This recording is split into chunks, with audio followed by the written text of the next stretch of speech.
Number one. A job my work go balari yanetinas. Chana jangai ma wuru no wojen chidorane yoi finally. Yoi Japan.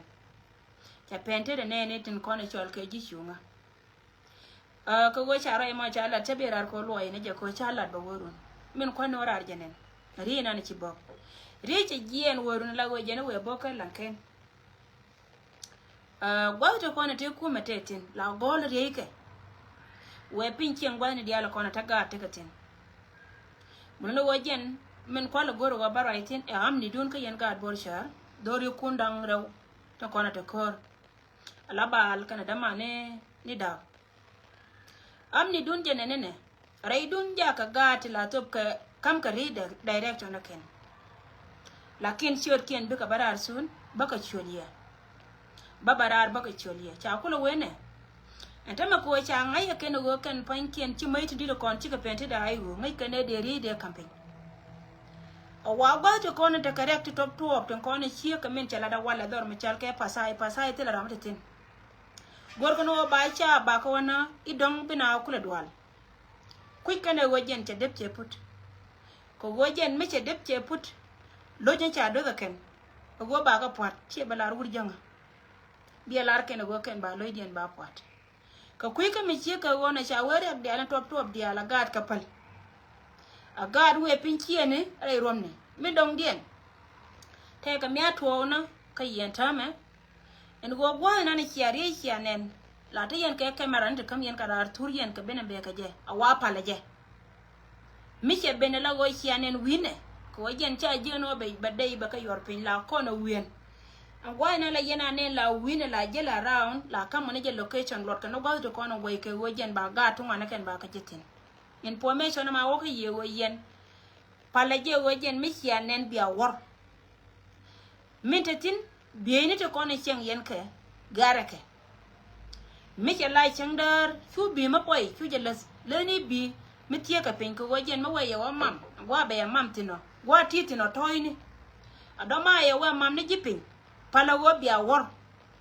ala wor nan na we yetin gwa no wojen baran ba mam ni jipin mi che janga gwa ga mo lara ye lar mi che ke wona wo cha lar wo rek top dia la kon ga yen la me okor kanta me jen chebo gwana ante ku metetin ko ngai je won ri de mo go gwana ante tin ba kampe ka kuy ko me che wona ko le na kasare gore je be dor ba kapet ka gore wa bagad ba kana a wayen gad che mana gan te gad ga ko nen te kono la jikur che gwa te kono ngai ka gad kundo kono te pin ko ne de kono na kana da ken kan de kono te pin information ma jen ne ma be ka ngarar gore ba linga jipendial melar ka ye ne kun Plazu wajen kan ede kono kam kare direction dun la top ka jego yin gwa me jen gwa ta ka gat wan ka gat kun mngai kono metel go jen e bana la bui e chane de la lar wache de marajen kwa de kan ede kono ngot lo jen ka ma woje kan ni wan ku me de no ngodatin ka kan ede kono ngot ka mela ka je me cheka wona tama mete ne jen tin long wo yen twara ga twara ka tie ka gwa enan ende yen ngai wo jen poinde de wangar ken chi de boken mile di business du gwana na titin we are pinching a mouth com pinching mate ke business yente yere ko yelo na ma kele na balariye chi la ranyam min dong dien mo woka chap Genova Sudan karo e me la de ji ayu chap Genova Sudan cha la ra ken go kon cha ne joyi ko gwa ma bar ayu che biet kamin bit ke ayu yene diala kono la lingwa me especially Twitch ne de kone chol ke Twitch twi yeast kana ne to kone chol ke jangar mi chol ke jangbor te ke Twitch te ka nyarwen yene ti la ro yen ka tongna kala yen ling te ka rudun to ngana ken ngai je me chi jebe me je na me dan te ne to ngana shu yu te kama ngade po da ken wo chana na ka jongole ye jebe diri lat ka news ko wala yen ling yene te to ka yen wang te me la re ye ala wur mi chol ke ayo ko wa ba cholo no wurum mi chal kay ayo yene to kono chal kay chab Genova Sudan gor no ori e dunia ndial muno go jen poinde mabir ka jaka jeruni dialati chaji ko are kiera mi chiro de cholo rana ayo kana ka gad kien na ka mane kien jen sie dum to duel kel sie pate to duel kel dun South Sudan magoro e dunia ndial cha roi me kula lara ken cha we ba ya la lar yen tich o wo min chine la rai loko a cha ka jang to kon rai loko cha ka wo chi ka pe rai loko ro jel ke a ken jin me jiran mo ngi jo wo jin chap shuro da mo ka ka kume mo gori jo wo bite rai do ba ma a bi ga yo bi gwen gwana na wetin a wajin man ro do ga yo mo wa kan chira mat ay go gwana na tetin ba ngai wo jin gwan ta rai yo kan na kan telo korea kai cha dum no wo yen cha do ba mo dial ba ya la lar go ay go a jeni che pe gwana na tetin dum no wo jen chiran kor kai cha bino ba Sudan jela yana ne nan tam me che to won wo jen point na che cha ka je gwa ma ta ka tin la ka be cha ka kan panken do ka nyodo ma jel ka kai changa na gad jino ba Sudan ba me che ma de che la pen a chang te ku kume la ay go la paleje ka wojen ne party che moment mi la dung South Sudan ma goro wojen ba kon free ka chiang je na ta kontin che jaw che to che lar ne dialo kon chal ke jang tujini a waka nyar wenke wo yen men no yene a lar yene go wo yen pain kun si ate ka mena lar ka Salva Kiir ma yadi madaro do na yo biya mai kun biya ka kanala wojen biya ra madaigo baya la lar a ngot kan ta ne pentin ko chinin che ka tiak jen che jenyo gwa na go ka tin jen poinde che lo che do chicken no kor chicken no ka ne do kon yin ka na da tame stella michal ka white tame jen aigo medan chi kor che ben che chi mal che ben rai doaran ke 2018 chicken la ri yes ta go ka mal shine yakien chi ka ware tanare malan gwa bar ma jen la na ka gwa ndi ala ko ngai ko ndi ala tin no wala re yendi ala yen chap ko ni chal kai chap doara ma wo jen ba wuje wo hor ka jen we bo nyekir aigo biba mi jira meti gwa mo titina la re aigo biba kon ji aigo kon dup manangan ba ngara na aigo lumlo no chel raja la chap raja la wo ka kon ji aigo kon dup ka jala na be kanai mu wi wote dup da changa jindwa ka lo je wo bro ro dup da bir mu wi lo bine join kon aigo ngai ni gwa wo jin pointu bu wo gwa te ma juda tetin tela la ma palke ci gwa che chop ka ku ka wo jen poinde be nyo na wo jen ci do la jen no ma kel melara chap ko na la chap twini kana ne ko ne chal kay nyar wen mo no go yen di tie ka dia ta ko na te gwa ma ai go bi ba chere lo ka ke lo che control tel la gwa mo ngot pin bang tin bi ba je na te me je ro lo ko na ngai yen gwa wo are lo ko me cha ku control ai go ngoma de wo bom ka tish ngoma de bom ka nyar wen ngoma de bom ka bor wuje je na jongole mo no go ku me ne darew ala ai go SPL ai go kan SPL aji biram kel to ko juba ka biram kel batte ka jongole alor malare yen amo yen e diala kono to duba mo muno go jin ma gori tew man ro do ayo jen lare yen ama yen e kono chal ke jongole royen dong dina ta loy me we ka wur mi chal ke kol ma nyang ju kan e chieng mi chal ke robe ga nyanden ka wur mi do dien mi chal ke ma koilwe na kol ma nyang ju ka robe ga nyanden sia ma gola da long kon wor me chia ne na ke 2013 ta ko nyur ka chur wur me ara yo ma char chene chui